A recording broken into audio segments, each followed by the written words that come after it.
Saya Francisco Kedua dari kelas A2 Keperawatan dengan NIM 2214201058. Video ini dibuat dengan tujuan untuk memenuhi tugas mata kuliah keperawatan dewasa kardiovaskular, respiratori, dan hematologi dengan dosen pengampu Narsiani Lonto SKF MKes.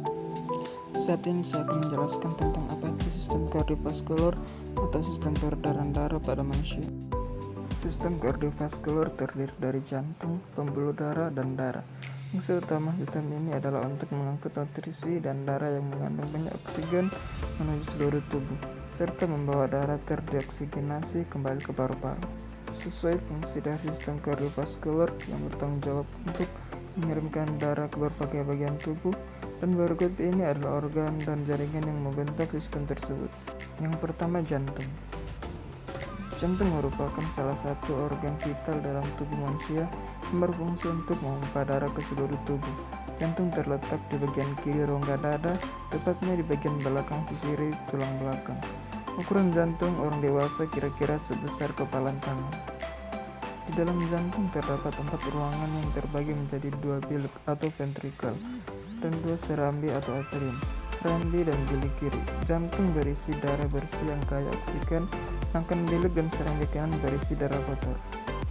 4 ruangan di dalam jantung juga dilengkapi 4 katup yang berfungsi untuk mencegah terjadinya aliran balik darah saat dipompa. Selanjutnya, pembuluh darah. Pembuluh darah adalah bagian dari sistem peredaran darah yang berfungsi untuk mengedarkan darah dari jantung ke berbagai organ dan jaringan tubuh maupun sebaliknya. Ada 2 jenis pembuluh darah di dalam tubuh, yaitu yang pertama arteri, yaitu pembuluh darah yang bertugas membawa darah yang kaya akan oksigen dari jantung menuju seluruh jaringan dan organ di tubuh, kecuali pembuluh darah arteri pulmonalis. Yang kedua, vena, yaitu pembuluh darah yang berfungsi untuk membawa darah dari seluruh tubuh atau dari paru-paru untuk kembali ke jantung. Selanjutnya, darah. Darah adalah komponen terpenting dalam sistem peredaran darah manusia. Darah berperan sebagai pembawa nutrisi, oksigen, dan hormon, dan antibodi ke seluruh tubuh. Tak hanya itu, darah juga mengangkut zat beracun di sisa metabolisme, seperti karbon dioksida untuk dikeluarkan dari tubuh. Darah manusia terdiri atas beberapa bagian, yaitu yang pertama, plasma darah. Plasma darah merupakan cairan berwarna kekuningan yang mengandung berbagai zat penting seperti antibodi, hormon, dan protein. Yang kedua, sel darah merah. Sel darah merah atau eritrosit bertindak sebagai pembawa oksigen dan karbon dioksida. Selanjutnya, sel darah putih. Sel darah putih atau leukosit merupakan komponen utama dari sistem kekebalan tubuh. Sel darah ini berfungsi untuk mendeteksi keberadaan benda asing berbahaya seperti zat beracun dan kuman, lalu melawannya agar tubuh terlindungi dari berbagai penyakit. Selanjutnya ada keping darah. Keping darah atau trombosit dibutuhkan oleh tubuh untuk menunjang proses pembekuan darah saat terjadi luka atau cedera. Mekanisme sistem peredaran darah manusia. Yang pertama, ada sirkulasi sistemik.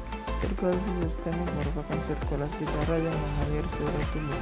Sirkulasi ini berlangsung ketika darah bersih yang mengandung oksigen mengisi serambi kiri jantung melalui vena pulmonalis setelah melepaskan karbon dioksida di paru-paru. Darah yang sudah berada di serambi kiri kemudian diteruskan ke bilik kiri jantung untuk diseluruhkan ke seluruh tubuh melalui pembuluh darah utama atau aorta. Setelah itu, darah yang dipompa melewati aorta akan terus mengalir hingga ke bagian paling ujung di seluruh area tubuh. Darah lalu akan kembali menuju serambi kanan jantung untuk mengalami proses pembersihan darah. Sirkulasi pulmonal. Sirkulasi pulmonal atau sirkulasi paru merupakan sirkulasi darah yang dari jantung menuju paru-paru dan sebaliknya. Sirkulasi ini berlangsung saat darah yang mengandung karbon dioksida dari sistem metabolisme tubuh kembali ke jantung melalui pembuluh vena besar atau vena cava. Selanjutnya, darah tersebut akan masuk ke serambi kanan dan diteruskan ke bilik kanan jantung. Setelah itu, darah akan dialirkan ke paru-paru melalui arteri pulmonalis untuk ditukar dengan darah yang kaya oksigen. Darah yang kaya oksigen tersebut akan kembali ke serambi kiri jantung untuk diedarkan ke seluruh tubuh. Selanjutnya, sirkulasi koroner. Sama seperti organ tubuh lain, jantung juga membutuhkan asupan oksigen dan nutrisi agar dapat menjalankan fungsinya dengan baik. Darah yang membawa nutrisi dan oksigen ke otot-otot jantung akan dialirkan melalui pembuluh arteri koroner. Ketika pembuluh darah jantung tersumbat atau aterosklerosis, aliran darah di jantung akan mengalami gangguan. Hal ini dapat membuat otot-otot jantung kekurangan oksigen dan nutrisi, sehingga fungsinya terganggu dan lama-kelamaan bisa menyebabkan terjadinya serangan jantung. Dan next, gangguan pada sistem peredaran darah. Aliran darah yang terganggu dapat menyebabkan kerusakan pada organ tubuh, sehingga dapat menimbulkan berbagai penyakit serius. Gangguan pada sistem peredaran darah manusia ini dapat disebabkan oleh berbagai hal, mulai dari kelainan bawaan atau gangguan genetik, gaya hidup hingga penyakit tertentu seperti diabetes. Dan berikut beberapa penyakit yang dapat terjadi pada kardiovaskular. Hipertensi atau tekanan darah tinggi, sumbatan pembuluh darah arteri atau aterosklerosis, penyakit jantung koroner, gagal jantung, aneurisma aorta, gangguan irama jantung atau aritmia, henti jantung, kelainan otot jantung atau lemah jantung atau kardiomiopati, stroke, penyakit arteri perifer, emboli dan trombosis vena dalam, penyakit jantung bawaan. Gangguan pada sistem peredaran darah merupakan kondisi berbahaya yang tidak bisa dianggap remeh. Jika tidak segera diobati, kondisi tersebut bisa menimbulkan komplikasi serius seperti kerusakan organ dan bahkan kematian.